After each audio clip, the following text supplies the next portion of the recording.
Cipher case अपनी मौत आप मर चुका है, लेकिन उसको जबरदस्ती जिंदा रखने के लिए और उसको तूल देने के लिए अब सरकार के जो वकला हैं वो कोशिश कर रहे हैं और लिंगर ऑन करते जा रहे हैं, डिलेइंग टैक्टिक्स यूज कर रहे हैं ज्यादा से ज्यादा, और वो पानी में मधानी मार रहे हैं। और पानी में मधानी जितनी देर भी आप मारते रहें उसमें से मक्खन कभी बरामद नहीं होता, बल्कि वो वक्त ज़ाया होता है और इसके अलावा कुछ नहीं।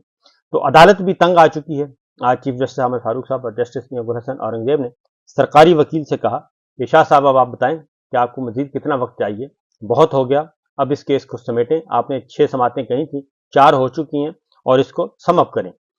लेकिन सरकारी वकील को चूंकि अहकामात हैं कि इस केस को लंबा खींचना है और इसका फैसला नहीं होने देना, लेकिन जो सूरत हाल है इस वक्त आपके सामने कुछ रख देता हूं, क्योंकि आज फिर कुछ ऐसे सवाल आए कि जिसका सरकारी वकील के पास जवाब नहीं था और अहम रिकॉर्ड मांग लिया है अदालत ने, हाई कोर्ट ने अहम रिकॉर्ड मांग लिया है साइफर केस से मुतालिक।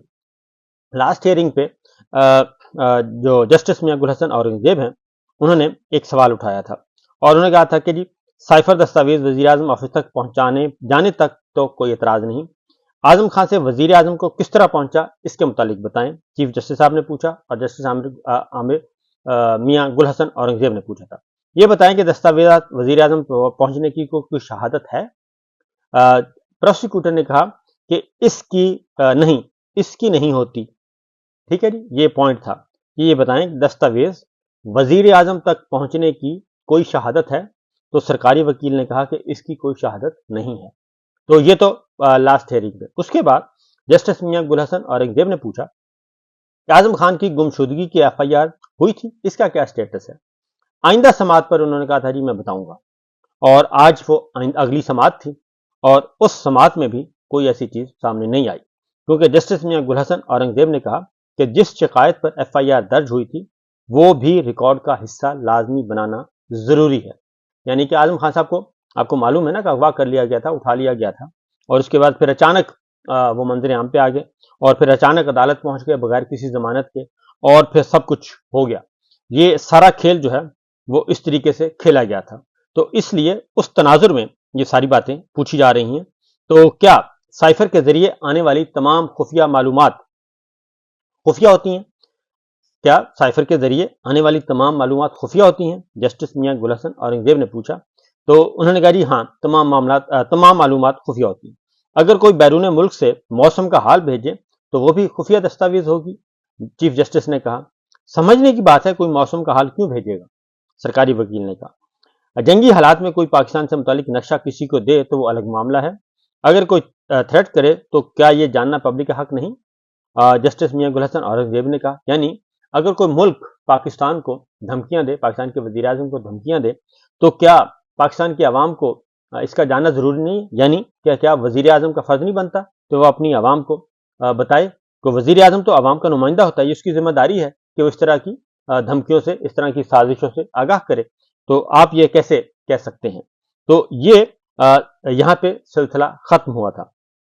उस पर आज जो डेवलपमेंट हुई जी, आज भी सरकारी वकील के पास कहने को कुछ नहीं था।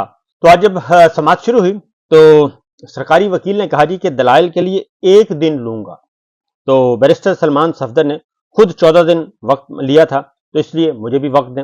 लिहाजा अदालत ने कहा चले जी आप समात शुरू करें, लेकिन आपने खुद ही कहा था कि 4-6 समातें चाहिए, तो 4 तो हो गई हैं, तो इसलिए अब शाह साहब 4 समातें हो गई हैं, अब काफी हो गया है। चीफ जस्टिस आमिर फारूक साहब ने कहा तो इसको खत्म करें।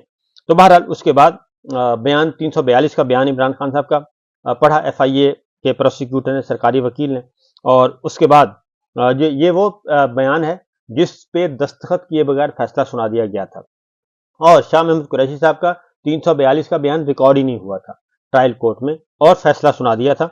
और फैसला ऐसे सुनाया था कि कॉल आई थी जस्टिस जज अबुल हसनात जुल्करनैन साहब को, इसी हेयरिंग के दौरान ही कॉल आई, वो कुर्सी छोड़ी, कमरा अदालत से निकले, जेल के अंदर ड्योडी में गए, यानी कि कॉरिडोर में गए, और वहां से एक फोन कॉल सुनी, वापस आए तो कुरैशी साहब जो है वो सदाएं बुलंद करते रहे कि आप मेरा बयान ले लें। इमरान खान साहब ने कहा जरा दस्तखत तो कर दें, तो जज साहब ने सजाएं सुनाई और निकल दिए। तो ये उस वक्त का मामला है। इमरान खान साहब ने जो कागज लहराया था क्या वो साइफर था, इस बारे में कोई तसल्ली है, अदालत ने पूछा। اور عدالت نے کہا کہ اس بارے میں تو کوئی تسلی نہیں کہ جو کاغذ لہرایا گیا تھا وہی سائفر تھا.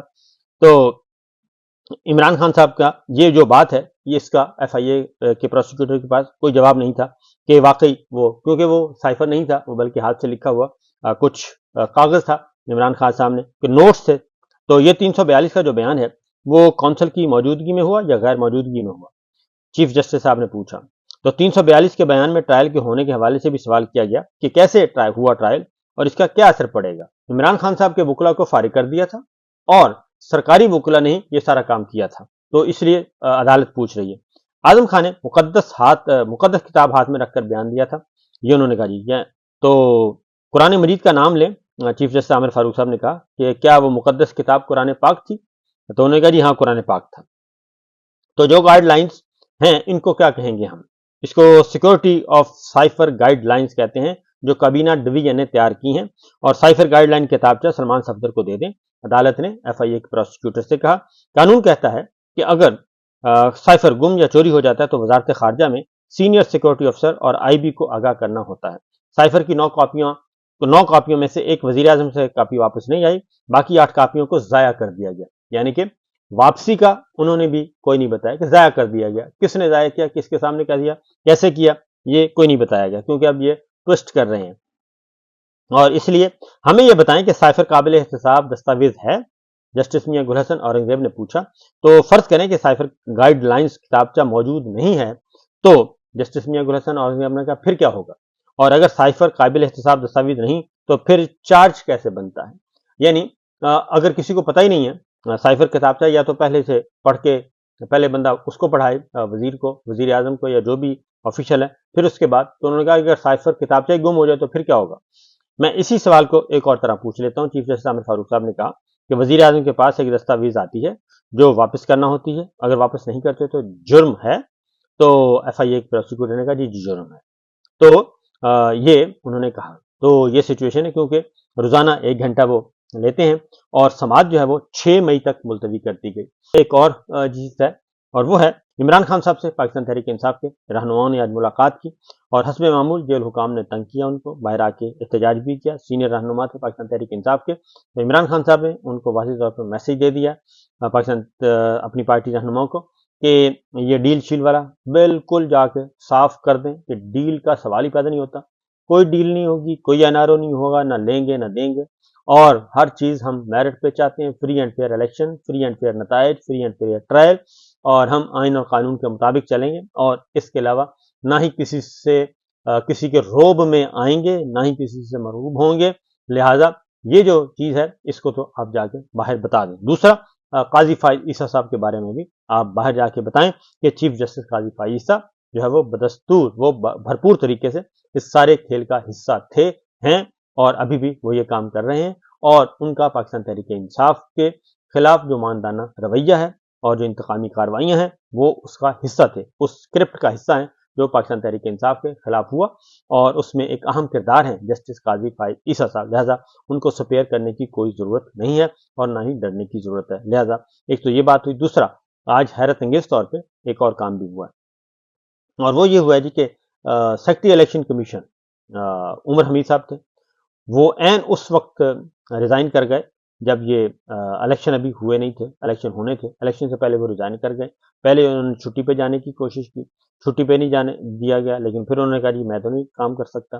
پھر وہ چلے گئے. پھر خبریں آئیں کہ جی ان کی چیف الیکشن کمشنر سے بڑے اختلافات ہیں، تو وہ ان کو گھر بھیج دیا گیا. اور اطلاع یہ تھی کہ وہ اتنا زیادہ بوجھ نہیں برداشت کر سکتے جتنی زیادہ دھاندلی کا پلان تھا، لہٰذا وہ چلے گئے. اب ان کی جگہ پہ ایک اور صاحب کو سیکریٹری الیکشن کمیشن لگا دیا گیا. اب یہ ہوا ہے کہ انہوں نے استعفیٰ دے دیا اور عمر حمید صاحب کو دوبارہ لے آئے ہیں. یہ کھیل کھیلا جا رہا ہے، اور کیوں کھیلا جا رہا ہے یہ میرا خیال ہے کہ کچھ دنوں میں اس خبر کا بھی اندازہ ہو جائے گا